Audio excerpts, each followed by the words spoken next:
வணக்கம்.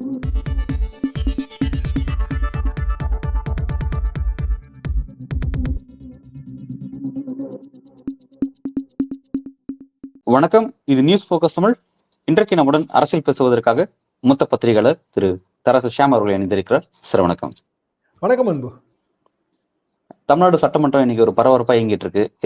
பிரதான எதிர்கட்சி அதிமுக கொண்டு வந்த சபாநாயகருக்கு எதிரான நம்பிக்கையில்லா தீர்மானம் அப்படிங்கிறதுக்கான வாக்கெடுப்பு நடந்திருக்கு. பட் வாக்கெடுப்பு தோல்வியில முடிஞ்சிருக்கு அப்படிங்கிறத பாக்குறோம். இந்த தேவையை எதுக்கு எதிர்கட்சிகள் உருவாக்கியிருக்காங்க? உண்மையிலே அவங்க சபாநாயகர் மீதான குற்றச்சாட்டு உண்மைதானா? அப்பாவை என்னாச்சு நம்ம எல்லாருக்குமே ரொம்ப ரொம்ப தெரிஞ்சவர். எத்தனையோ டிவி டிபேட்டுகளில் அவரோட பங்கு எடுத்திருக்கிறோம். நல்ல பண்பாளர், அதுல எல்லாம் எனக்கு மாற்று கருத்தே கிடையாது. சபாநாயகர் மேல நம்பிக்கையில்லா தீர்மானம் பொதுவாக சொல்லப்பட்டாலும் சபாநாயகரை பதவி விலக கூறும் தீர்மானம் தான் அது. சபாநாயகர் மேல நம்பிக்கையில்லா தீர்மானம் கொண்டு வர முடியாது. ஹவுஸ் ஓட்டிங் ரூல் நம்பர் 99ல method of voting. Method of ஓட்டிங்ல ஒன்று குரல் வாக்கெடுப்பு, பெரும்பாலும் அதுதான் கடைபிடிக்கப்படும். எத்தனையோ தீர்மானங்கள் நம்ம நிறைவேற்றோம் இல்லையா? என்ன சபாநாயகர் என்ன சொல்லுவாரு? ஏற்போர் ஆம் என்க, எதிர்ப்போர் இல்லை என்க, அவ்வளவுதான். ஏற்போரே அதிகம் என்று கருதுவதால் தீர்மானம் நிறைவேற்றப்பட்டது. அது ஒரு கடகடன்னு ஒரு ஃப்ளோலே வாசி முடிச்சிருவாங்க. அது எல்லாருக்குமே தெரியும். டிவிஷன்ல வாக்கெடுப்பு இன்னைக்கு, அது மட்டும் இன்னைக்கு எல்லாருக்குமே அது புதுமையாக இருந்திருக்கும். அதை நம்ம நேயர்களுக்கும் அது தெரிவிக்க வேண்டிய ஒரு கடமை இருக்கு. டிவிஷன்ல வாக்கெடுப்பு நடத்த சொல்லும் போது ரெண்டு தரப்பு கோரிக்கை கொடுக்கலாம். ஆளுங்கட்சியும் சொல்லலாம், எதிர்கட்சியும் சொல்லலாம். சமீபத்திய வரலாற்றுல தனபால் அவர்கள் பேரவைத் தலைவராக இருக்கும்போது அதிமுக மெஜாரிட்டி இல்லை, 122 எம்எல்ஏக்கள் தான். ஓபிஎஸ் தலைமையில தனி அணி இருந்துச்சு, அதிருப்தி அணி. இப்பவும் அதே அதிருப்தி அணின்னு ஒண்ணு இருக்கு. என்னன்னா ஓபிஎஸ் தலைமையில 4 எம்எல்ஏக்கள், செங்கோட்டையன் அதிருப்தியா இருக்காருங்கிற ஒரு தோற்றம் இருந்துச்சு. தோற்றம் இருந்து இப்ப இன்னைய வரைக்கும் இருந்துட்டு இருந்தது. அப்போ டிவிஷன் ஆளுங்கட்சி கேட்கும். ஏன்னா எதிர்கட்சியில இருக்கிற அந்த ஏதாவது ஒரு பிரச்சனைய நம்ம வெட்ட வெளிச்சமாகலாம். செங்கோட்டையன் சபாநாயகரை போய் பார்த்து பேசினாரு. சபாநாயகர் பேர்ல நம்பிக்கை பதவி விலக கோரும் தீர்மானம் நிலுவையில் இருக்கும்போது அதை கொண்டு வந்த கட்சியிலிருந்தே ஒரு சீனியர் எம்எல்ஏ சபாநாயகரை பார்த்து பேசுறது அது சரியா? இந்த விவாதம் 2 நாளா ஓடிட்டு இருந்தது. அவரு சிம்பிளா என்ன சொன்னாருன்னா, நான் மட்டும் பார்க்கலங்க, கூட 4-5 எம்எல்ஏ வந்தாங்கன்றாரு. அப்படின்னா அந்த கூட 4-5 எம்எல்ஏக்களும் அதிருப்தியாளர்களாங்கிற கேள்வி வந்துச்சு. அதெல்லாம் இல்லைங்க, தொகுதி பிரச்சனை சம்பந்தமாக பேச போனோம்ட்டாரு. வழக்கமா நமக்கு தெரியும், தொகுதி பிரச்சனை சம்பந்தமாக பேச போனவங்க அப்படியே ஒரேடியா போயிடுவாங்கிறது நம்ம தொடர்ந்து பார்த்துருக்கோம். எத்தனை உதாரணம் வேணாலும் சொல்லலாம். 91ல ஜெயலலிதா ஆட்சியில தொகுதி பிரச்சனை சம்பந்தமாக பேச போனவர் எனது நண்பர் மறைந்த கோவை செல்வராஜ். அவரு காங்கிரஸ் கட்சி. அப்போ கடைசியில் அது என்னாச்சுன்னா, ஜெயலலிதா ஆதரவு காங்கிரஸ் கட்சி உருவானதுதான் போய் முடிஞ்சது. 5 எம்எல்ஏ காங்கிரஸ் எம்எல்ஏக்கள் அப்படியே அவங்க கவர்ந்து இழுத்தாச்சு. அப்புறம் தேமுதிக சந்திரகுமார், இன்னைக்கு அவர் திமுக எம்எல்ஏ, அவர் போனாரு தொகுதி பிரச்சனை சம்பந்தமா பேசுறதுக்கு. அதோடய அவர் ஐக்கியமாயிட்டாரு அதிமுகல, ஒரு திமுக. இதெல்லாம் நம்ம பார்த்ததுதான். ஸோ இந்த தொகுதி பிரச்சனை சம்பந்தமாக பார்த்து பேசுதல்ங்கிறதுல எனக்கு அது அரசியல்ங்கிறது எனக்கு நல்லா தெரியும். அப்போ டிவிஷன்ல எதுக்கு ஓட்டு கேட்கணுங்கிற கேள்வி வந்துச்சு. முடிஞ்சு போச்சுங்கிறத கிட்டத்தட்ட அறிவிச்சாச்சு. எடப்பாடி பழனிசாமி தான் எந்திரிச்சு டிவிஷன் கேட்டாரு, ஆளுங்கட்சி கேட்கல. முதலமைச்சர் அவர் எதிர்கட்சி பேர்ல ஒரு குற்றச்சாட்டு வச்சாரு. எதிர்கட்சி அதிமுக சொந்த கட்சி அதிருப்தியை திசை திருப்புவதற்காக இதை கொண்டு வந்ததுன்னு. ஆனா ஜனவரி மாதம் கொண்டு வந்த கொடுக்கப்பட்ட தீர்மானம். அப்ப ஏன் எடப்பாடி பழனிசாமி கேட்டாருங்கிற கேள்வி இருக்கு இல்லையா? மொத்தம் இருக்கிற எம்எல்ஏக்கள் இவ்வளவு பேர் தாங்கிறது எல்லாருக்கும் தெரியும், நம்பரு. அப்போ இவர் ஏன் கேட்கிறாரு? அப்ப அந்த இடத்துல அரசியல் என்ன வருதுன்னா, இது மாதிரியான தீர்மானத்துல மாத்தி ஓட்டு போட்டா கட்சி தாவல் தடை சட்டம் வந்துடும், பதவி போயிடும். அதே நேரத்துல எல்லாருமா என்ன, எடப்பாடி வீக் ஆயிட்டாரு, இரும்பு தலைமை கிடையாது அதிமுகல, செங்கோட்டையன் சீனியர் எம்எல்ஏ, எம்ஜிஆர் காலத்து எம்எல்ஏ, அது உண்மைதான். எம்ஜிஆர் காலத்து எம்எல்ஏ அவரே அதிருப்தியில் இருக்காரு, பிஜேபி தான் இதுக்கெல்லாம் காரணம், பிஜேபி தனி அணி முயற்சி பண்ணுது, அப்படி இந்த பேச்சு 2-3 நாளா இருந்துச்சு. எடப்பாடி பழனிசாமியே கூட இரிட்டேட் ஆகி அதெல்லாம் போய் அவர்கிட்ட கேளுங்க, செங்கோட்டையன் என்ன செங்கிஸ்கானாங்கிற ரீதியில அவர்கிட்ட கேளுங்கட்டாரு. இப்போ அதுக்கு எஃபெக்டிவா ஒரு முற்றுப்புள்ளி விழுந்துருச்சு. அதிமுக இரட்டை இலையில் போட்டி போட்ட எல்லா எம்எல்ஏக்களும் இதுக்கு ஓட்டு போட்டிருக்காங்க. இப்போ இதுல சீக்ரெட் ஓட்டு அப்படிங்கிற ஒரு ப்ரொவிஷனை திமுக அதிமுக கவர்மெண்ட், எடப்பாடி பழனிசாமி தலைமையிலான முதல் கவர்மெண்ட், அந்த 2017 காலகட்டத்தில் சீக்ரெட் ஓட்டிங் வேணும்னு அவங்க ஒரு டிமாண்ட் வச்சாங்க. இதே மாதிரி நிலைமை 122 எம்எல்ஏ தான் இருக்காங்க, அதிருப்தி எம்எல்ஏக்கள் இருக்காங்க. சீக்ரெட் ஓட்டு வேணும்னு டிமாண்ட் வைக்கும்போது அப்போ சபாநாயகர் தனபால் என்ன சொன்னார்னா, அப்படியான ப்ரொவிஷனே கிடையாது ரூல் நம்பர் 99ல. ரகசிய வாக்கெடுப்பே கிடையாது. ஒண்ணு குரல் வாக்கெடுப்பு, அப்படி இல்லைன்னா டிவிஷன் அப்படின்னு சொல்லி அவர் தீர்ப்பளிச்சு டிவிஷனுக்கு முன்னாடி திமுக எம்எல்ஏக்களை எல்லாம் வெளியேற்றிட்டாரு. ஸோ டிவிஷன் ஓட்டுல போட்டது எல்லாருமே ஆளுங்கட்சிக்கு ஆதரவான அந்த 122 எம்எல்ஏயும், ஹவுஸ்ல 234 எம்எல்ஏ, 122 எம்எல்ஏ போக மீதி இருக்கவங்க எல்லாரும் வெளியில அனுப்பியாச்சு. அதுக்கு முந்தைய காங்கிரஸ் வெளிநடப்பு பண்ணிருச்சுன்னு நினைக்கிறேன். அப்போ இந்த டிவிஷன்ங்கிறதுக்குள்ளே எப்பவுமே ஒரு அரசியல் வந்துருங்க. ரொம்ப நெருக்கடியான டிவிஷன். இப்ப வாஜ்பாய் அரசு ஒரு ஓட்டுல தோத்துது 1999. 98 அதிமுக ஆதரவோடு பிஜேபி கவர்மெண்ட், வாஜ்பாய் பிரதமர். ஒரு ஓட்டு தோற்கும் போது எல்லா முறைகளும் கடைபிடிக்கப்பட்டன. அதாவது குரல் ஓட்டு, டிவிஷன், பேலட்டிங். பேலட்டிங்கிறது தான் அந்த சீக்ரெட் ஓட்டு. பார்லிமெண்ட்ல சீட்டு கிடையாது, அவங்க இது எலக்ட்ரானிக் பட்டன் அழுத்துவாங்க. அதுலயும் தப்பு வந்துடக்கூடாதுங்கிறதுக்காக ஒரு சீட்டையும் கொடுப்பாங்க. சேடப்பட்டி முத்தியா அண்ணன் மாத்தி ஓட்டு போட்டாரு. அதுல மறைந்த சேடப்பட்டி முத்தியா சபாநாயகர் எனக்கு ரொம்ப ஃப்ரெண்டு. அதுக்கு அவர் என்ன சொன்ன ரீசன் என்ன சொன்னார்னா, நான் மாத்தியெல்லாம் ஓட்டு போடலைங்க, நான் பட்டன் அழுத்திட்டேன், எதிர்ப்பு ஓட்டு பதிவாயிருச்சு, சோழி முடிஞ்சுன்னு நினைச்சிட்டு அதுக்கு சீட்டு கொடுத்தாங்க, ஏதோ சீட்டு நினைச்சு என் பாக்கெட்ல வச்சுட்டேன்னு சொல்லிட்டாரு.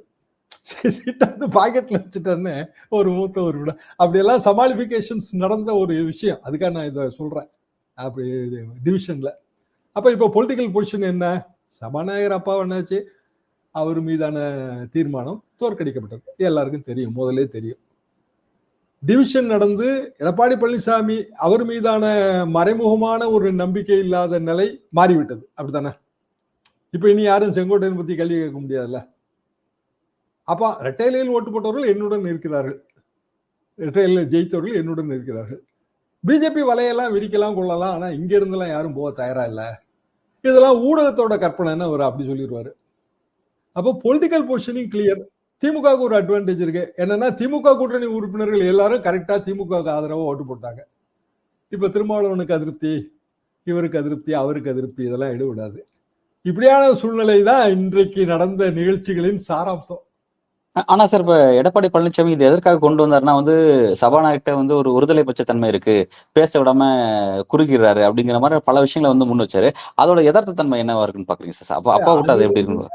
நம்ம ஒரு தீர்மானம் கொண்டு வரும்போது நம்ம சொல்ற காரணங்கள், ஆட்சி மேல நம்பிக்கையில்லா தீர்மானம்னா நம்ம என்ன சொல்லுவோம்? ஆட்சி சரியா நடக்கலன்னு தானே சொல்லுவோம். சட்டமன்றம் அது மக்கள் பிரதிநிதித்துவ ஜனநாயகத்தின் அடிப்படையில பிரதிநிதிகள் கூடி ஓட்டு போடுறாங்க, அவ்வளவுதான். மக்களுக்கு நம்பிக்கை இருக்கா நம்பிக்கை இல்லையான்னு நம்ம தேர்தலில் தான் பார்க்க முடியும். திமுக ஆட்சி மேல பல அதிருப்தி இருக்கும், அது எப்படி இல்லாம இருக்கும்? ஆளுங்கட்சியே எப்படி அதிருப்தி இல்லாம இருக்கும்? அதை சமாளிக்கிறதுக்கு அவங்க பல விஷயங்களை, பல அஸ்திரங்களை கையில எடுப்பாங்க. இப்ப இருமொழி கொள்கை, அதெல்லாம் ஒரு அஸ்திரம் தானே. ரூங்கிற சிம்பிள், அது ஒரு அஸ்திரம் தான். ஜனங்க அதுக்கு ஓட்டு போடுவாங்களாங்கிறது நமக்கு அடுத்த வருஷம் தான் தெரியும், இந்த வருஷம் தெரியாது. இப்போ பொலிட்டிக்கல் பொசிஷனிங் தான் நடக்கும், அரசியல் சார்பான நிலைப்பாடு, வார் ஆஃப் நேரேட்டிவ்ஸ், உரையாடல்களின் யுத்தம். அப்ப சபாநாயகர் மேல வைத்த குற்றச்சாட்டு அதை அசம்பிளியில பேசியிருப்பாங்க, அவங்க உரிமை அது. அப்பா என்னாச்சு என்ன சொல்லுவாரு? நான் அப்படியான எதுவுமே செய்யல. எந்த சபாநாயகருமே அப்படித்தானே சொல்ல முடியும், வேற வழி இல்லையே. தீர்மானம் தோற்கடிக்கப்பட்டதோட அது முடிஞ்சு போச்சு, அந்த வேலை முடிஞ்சு போச்சு. ஆனா அதுக்கு பிறகு அடுத்த ஒரு 8 மாசத்துக்கு தேர்தல் அரசியல் இருக்குல்ல. ஜனவரி மாதம் வந்துருச்சுன்னா இந்த அரசியலே கிடையாதுங்க, எல்லாம் தேர்தல் நோக்கி ஓடி போயிடும். அவங்கவுங்க தொகுதியை காப்பாற்றணும்னு நினைப்பாங்க. அடுத்த வாட்டி எம்எல்ஏ ஆகுமா இல்லையாங்கிற கவலை வந்துடும் எல்லாருக்கும். இதே சட்டமன்றத்துக்குள்ள நம்ம போவோமா போக மாட்டோமாங்கிற கவலை வந்துரும்ல. அப்புறம் முன்னாள் எம்எல்ஏ போடணும் பிராக்கெட்ல. இந்நாள் எம்எல்ஏக்கெல்லாம் முன்னாள் எம்எல்ஏ ஆகிறதுக்கு எப்படி மனசு வரும்? வாட்ச்மேன் போஸ்ட கூட யாரும் விட்டு கொடுக்க மாட்டாங்கல்ல. அப்ப அந்த கவலையில ஓடும்போது இந்த பாலிடிக்ஸ்குள்ளே வரவே மாட்டாங்க. தொகுதிக்குள்ள 500 ஓட்டு கூட நமக்கு எதிராக விழுந்துடக்கூடாது, அதுக்கு என்ன பண்ணலாம்? அப்புறம் எல்லா கிரிக்கெட் சங்கங்கள், ஃபுட்பால் சங்கங்கள் இதுக்கெல்லாம் போய் பந்து போடுறது, பேட் அடிக்கிறது, அதுக்கு போயிடுவாங்க. ஆப்டிக்ஸ் அதுக்கு போய் சேர்ந்துருவாங்க. அப்போ இந்த அடுத்த வரப்போற ஏப்ரல்ல இருந்து வரப்போற மாதங்கள் தான் அரசியல்.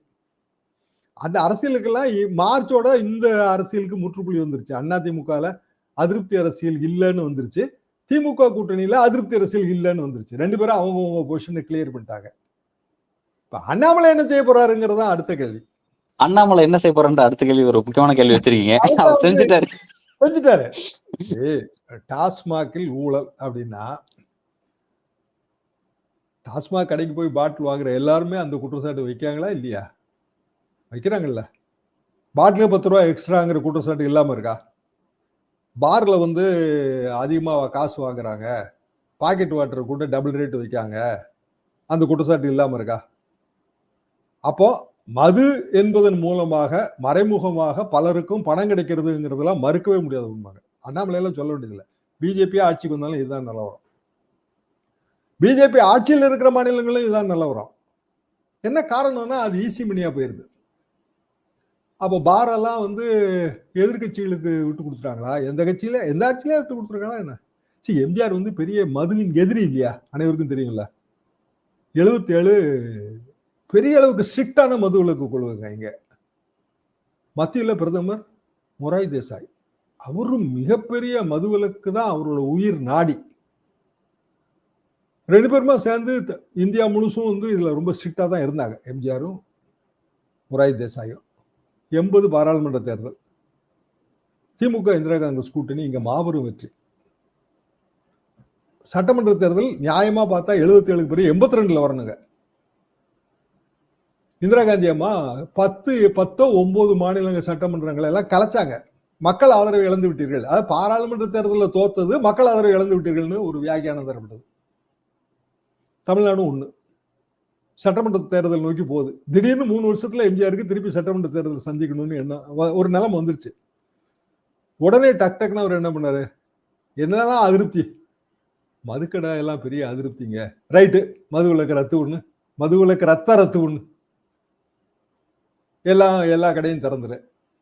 நாகேஸ்வரத்துல ஒரு வசனம் வருங்க, நீங்க குடிக்க சொன்னா நாங்க குடிக்கணும், நீங்க குடிக்கூடாதுன்னு சொன்னா நாங்க குடிக்கூடாதா, இது என்ன நியாயம்னு கேட்பாரு நாகேஷ். அப்படிதான் இருந்துச்சு 80. அப்புறம் வந்து இடஒதுக்கீடு, எவ்வளவு பெரிய விஷயம் இடஒதுக்கீடு. திடீர்னு எம்ஜிஆர் வந்து 9,000 ரூபீஸ் எக்கனாமிக் சீலிங் கொண்டு வந்தார். 9,000 ரூபீஸ் வருட வருமானத்துக்கு மேல இருந்தா இடஒதுக்கீடு கிடையாதுங்கிற மாதிரி ஆயிடுச்சு. அது திமுக உள்ளிட்ட கட்சிகள்லாம், இடஒதுக்கீடு ஆதரவான கட்சிகள்லாம் அந்த ஆணையின் நகலை எரித்து சாம்பலை வந்து கோட்டைக்கு அனுப்புனாங்க. நானா அனுப்பியிருக்கேன். அப்ப நான் வேலை பார்த்துட்டு இருந்தேன். இருந்தாலும் சாம்பல் அனுப்புவோம், ஏன்னா நாங்க இடஒதுக்கீட்டு தீவிர ஆதரவாளர்கள். நாவலர் என்ன சொல்லிட்டாரு? சாம்பலை அனுப்புங்கள், அதையெல்லாம் உரமாக்கி எங்கள் கோட்டையில இருக்கிற பூச்செடிகளுக்கு வைக்கிறோம்னு சொல்லிட்டாரு. கடுப்பாயிருச்சு. நாங்க எதிர்ப்பை காமிச்சா நீங்க வந்து சாம்பலை உரமா போடுறோம்னு சொல்லிங்கன்னு எல்லாரும் ஆன்டி ஓட்டு. நான்லாம் ரொம்ப ஆன்டியா பிரச்சாரத்துக்கே போனேன். வேலை பார்த்துக்கிட்டே எல்லாம் சொன்னாங்க வேலையே போயிருங்க, நாங்க பரவாயில்லங்கன்ட்டு போனோம். தோத்துருச்சு. தோத்த பிறகு எம்ஜிஆர் பேர்ல அனுதாபம் வந்துச்சு. சரி பாவம் மகாராசன் ஏதோ தப்பு பண்ணிட்டாரியா, அதுக்குள்ள ஒண்ணு டக்குன்னு மது விலக்க இது பண்ணிட்டாரு, தளர்த்தினாரு. அப்புறம் இடஒதுக்கீடு டோட்டலா அதை வாபஸ் வாங்கிட்டு 27% இருந்த பிற்படுத்தப்பட்டோர் இடஒதுக்கீடு 50% வைத்துட்டாரு. 50, 18 ஏற்கனவே எஸ்டி எஸ்சி 68 ஆயிடுச்சு. இதுதான் 68 வந்த கதை.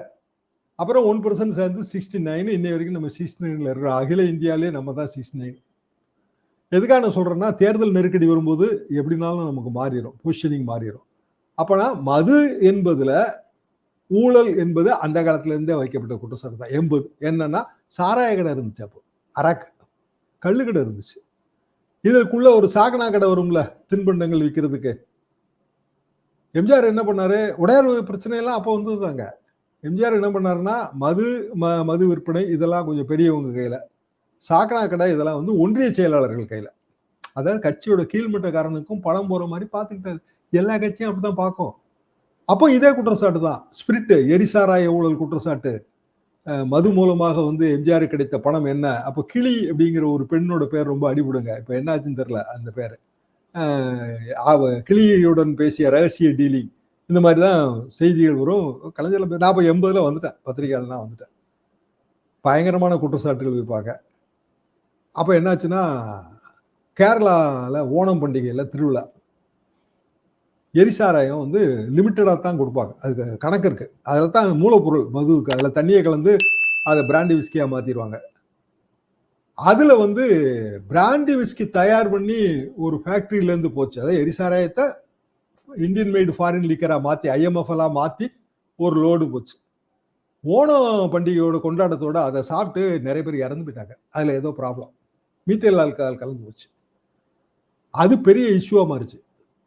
அப்போ திமுக இதே குற்றச்சாட்டு தான். இப்ப என்ன அண்ணாமலை வைக்கிறாரோ இதே குற்றச்சாட்டு தான். டாஸ்மாக் பேர் தான் இப்ப கிடையாது. அப்போ இந்த குற்றச்சாட்டு காலங்காலமா இருக்கிற விஷயம், மக்களும் ஆமான்னு ஒத்துக்கிற விஷயம். அதான் பெரிய ப்ராப்ளம். ஜனங்க பொது சிந்தனையில மது மூலமாக ஊழல் நடக்குதுங்கிறது பதிவுபடைய செய்யப்பட்ட விஷயம். காலங்காலமா 40 வருஷம் 45 வருஷம் கதையை நான் சொல்றேன். எனக்கு முன்னாடியும் கதை இருக்கும். அப்ப அண்ணாமலையோட இந்த ஸ்டாண்டு அது பொதுமக்களால் வந்து ஏற்றுக்கொள்ளப்படும். அதான் இதோட சிக்கல்.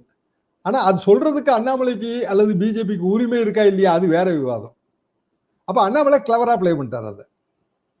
சரி, இடி வந்து ஒரு ரெய்டு பண்ணுதுங்க டாஸ்மாக. எவ்வளவு ஆவணம் கிடைச்சிருக்கும்? பல்லாயிரக்கணக்கான பேஜ். சாமானியத்துல படிச்சு பார்த்துட முடியுமா? அதை எப்படி 1000 கோடி ரூபான்னு ஃபிகரை அரைவ் பண்ணாங்க? எப்படி இடி வந்து இதை கசிய விட்டது? இடி அறிக்கை கொடுக்க முடியாதுங்களா, கவர்மெண்ட் நிறுவனம் இல்லையா? எப்படி கசிய விடப்பட்டது? அப்போ கரெக்டா பொலிட்டிக்கலா பிளே பண்றாங்க. அதிமுக செங்கோட்டையன் தலைமையிலான அதிருப்தி, அந்த அதிருப்தி டீம் வெளியில வந்தா இன்னைக்கு காலையில பேப்பர்ல செங்கோட்டையன் வந்து முதல்வர் கேண்டிடேட்டாக அறிவிக்கப்படுவார் அப்படின்னு போட்டிருக்குங்க. அந்த முதல்வர் கேண்டிடேட்னா எந்த கூட்டணியோட முதல்வர் கேண்டிடேட் சார்? இதோட என்டிஏ. என்டிஏவோட முதல்வர் கேண்டிடேட். ஓ சரி சரி. சாதாரண பத்திரிகை இல்ல, பெரிய பத்திரிகை. அதெல்லாம் சொல்ல நான் விரும்பலைங்க, அனைவருக்கும் தெரியும். அப்ப அரசியல் ரீதியாக ஒரு ஒரு திட்டமிடப்பட்ட ஒரு விஷயம். அப்ப அதுக்கு கரெக்டா அசெம்பிளி வரும்னு தெரியும். அந்த கரெக்டா அந்த டைம்ல வந்து டாஸ்மாக் தலைமை அலுவலகத்தை முற்றுகையிட போகிறோம். அது கவர்மெண்ட் அலுவலகம். அதை முற்றுகையிடுவதுக்குன்னா பெர்மிஷன் யாருமே தர மாட்டாங்க. கோட்டையை நோக்கி முற்றுகை பேரணினா கோட்டைக்கு ஒரு 10 கிலோமீட்டர் முன்னாடியே நிறுத்திடுவாங்க. அதான் கோட்டையை நோக்கி முற்றுகை பேரணி.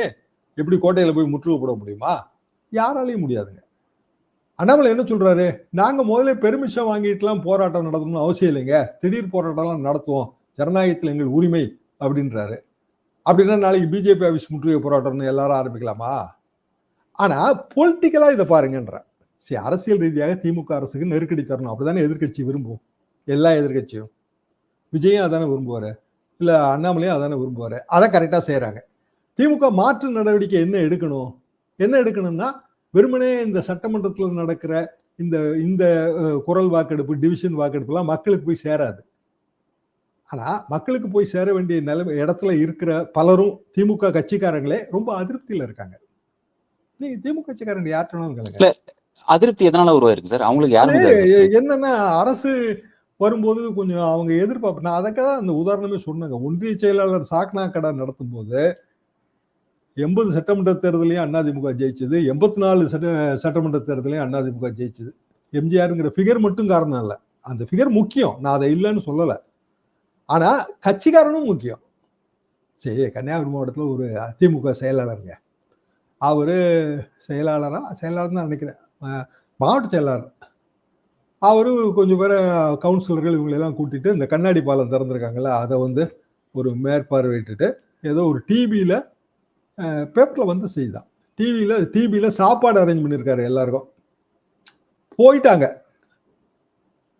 டிவியில இருக்கிற அந்த சாவியெல்லாம் வச்சிருப்பான் பார்த்தீங்களா, அவன் வந்து அதெல்லாம் முடியாதுங்க, சாப்பாடுலாம் இங்க வந்து அரேஞ்ச் எல்லாம் பண்ண முடியாது, அது யார் சொல்லி நீங்க வந்தீங்க அப்படி இப்படின்னு பேசி சண்டையாகி அவரு இவனை அடிச்சு விட்டாரு, மாவட்ட செயலாளர் கோபத்துல. பிரச்சனை இப்ப கடைசியில் என்ன வந்திருக்குன்னா, மாவட்ட செயலாளர் ஏன் அடிச்சாருங்கிற பிரச்சனையா அது மாறிடுச்சு. ஆனா ஆரம்பம் என்ன அப்படின்னா வந்து, எங்கேயோ ஒரு இடத்துல ஒண்ணு கம்யூனிகேஷன் கேப்பா இருக்கும், இல்லைன்னா அந்த டிபியை பொறுப்புல வச்சிருக்கிறவங்களோட அது ஒரு தாந்தோன்றித்தனமா இருக்கலாம், ஏதோ ஒரு காரணம் இருக்குங்க.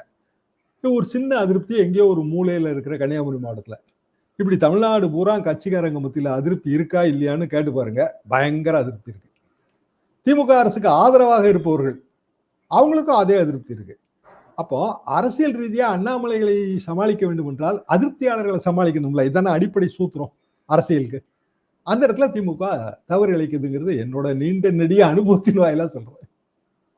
ரைட் சார், நீங்க ரொம்ப அழகா இந்த பிரச்சனையோட சாராம்சத்தை விளக்கி சொன்னீங்க சார். இந்த இடி ரெய்டு, பாஜக செய்யற அரசியலை விளக்குனீங்க. உங்களோட கருத்துக்கு வருகை மிக்க நன்றி சார்.